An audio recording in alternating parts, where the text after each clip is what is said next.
নিশাত আর আরিফ একই গ্রামে বড় হয়েছে। ছোটবেলার খুনসুটি, স্কুলে একসাথে পড়া, সবকিছু যেন অদৃশ্য সুতোর মতো তাদের বেঁধে রেখেছিল।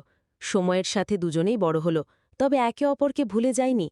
একদিন গ্রামের মেলা বসল, চারদিকে আলো, গান আর মানুষের ভিড়।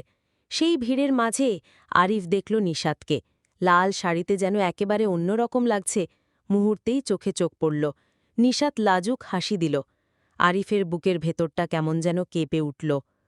মেলার শেষে চাঁদের আলোয় নদীর ধারে দুজন হাঁটছিল। হঠাৎ নিশাত থেমে গেল। ধীরে বলল, আরিফ, জানো, আমি সবসময় ভেবেছি তোমাকে ছাড়া আমার পৃথিবী অসম্পূর্ণ। আরিফ হাতটা বাড়িয়ে ধরল নিশাতের হাত। তাহলে আজ থেকে আমাদের পৃথিবী এক হয়ে যাক। চাঁদের আলো, নদীর ঢেউ আর নিঃশব্দ রাতে তাদের হৃদয়ের মিলনের সাক্ষী রইল। গল্পটি ভালো লাগলে চ্যানেলটি সাবস্ক্রাইব করুন।